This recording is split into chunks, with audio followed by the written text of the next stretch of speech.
Um, it's been a poll, interesting poll, in Ukraine, about the feelings towards Russians and also Belarusians, and yeah, that's pretty, how to put it,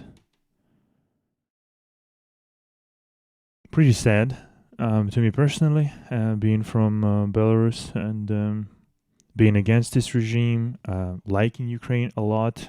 Once again, stating on many occasions, that it's just one and only country, like in post USSR bloc, that is actually good. The only one country, the only country in this whole region that I was even thinking about, like ever going to, ever living in, and basically the fact that half of the people in Ukraine right now thinks that all Belarusians are cunts, and only 34% are sort of neutral, and this dropped from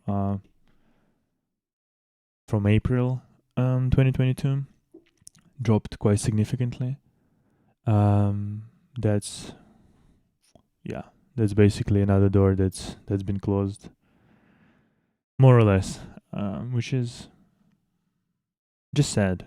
This is just sad. I mean, it's not sad that this is how Ukrainians think. I mean, it is sad because there are reasons why Ukrainians started to think like that, and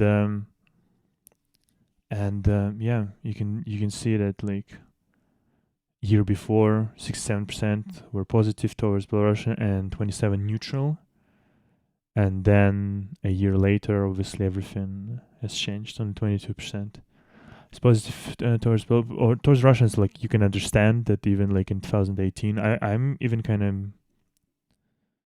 of even surprised that even in 2018 half of the people in Ukraine were still pro-Russian when Russia annexed Crimea and started the war in Donbass and Lugansk regions.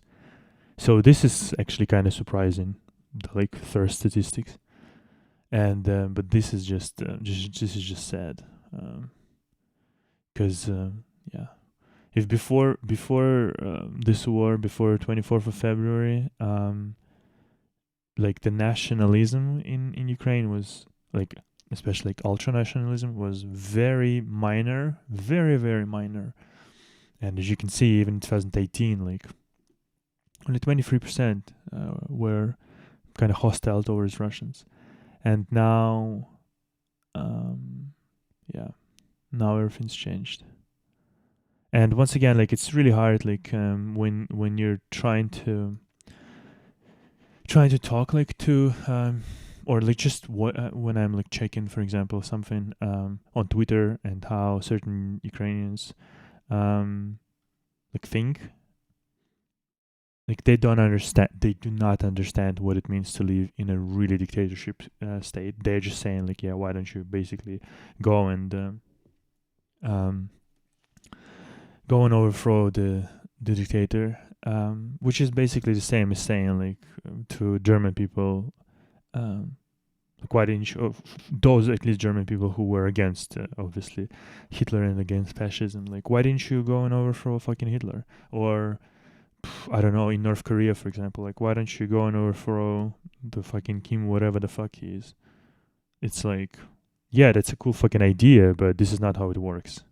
Especially not without the help of outside world. And it seems like Ukrainians are fucking those Ukrainians, those who are ultra. Well, this is not ultra, but like very nationalistic and very hostile towards even Belarus.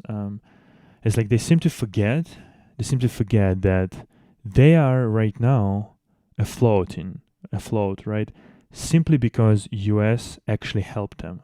US and UK mainly, but mostly US helped them. 2020 Belarusian election, nobody helped us because that's not such a big country, not such an important country. Obviously, Ukraine is a big producer of grains of various sorts.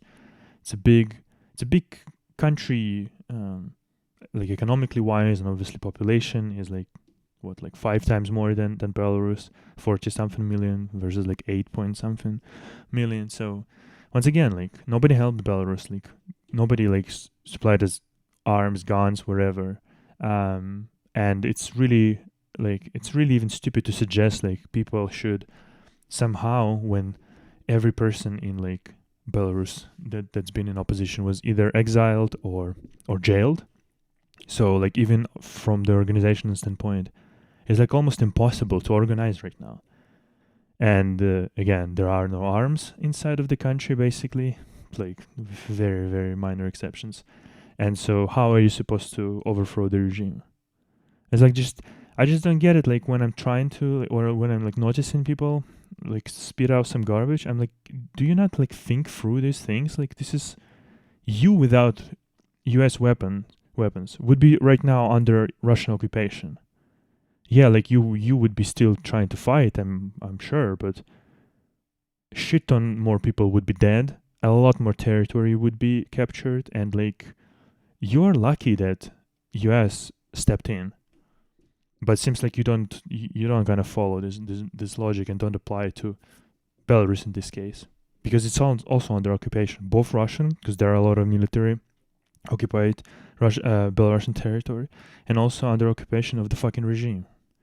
I'm literally like I'm pissed because I'm pissed at my country, and certain people are pissed at me that I don't do enough based on this sort of research and yeah, polls, which is just like I'm already unhappy about where I am, basically where I'm living, and the fact that I have the passport of this absolutely fucking atrocious country.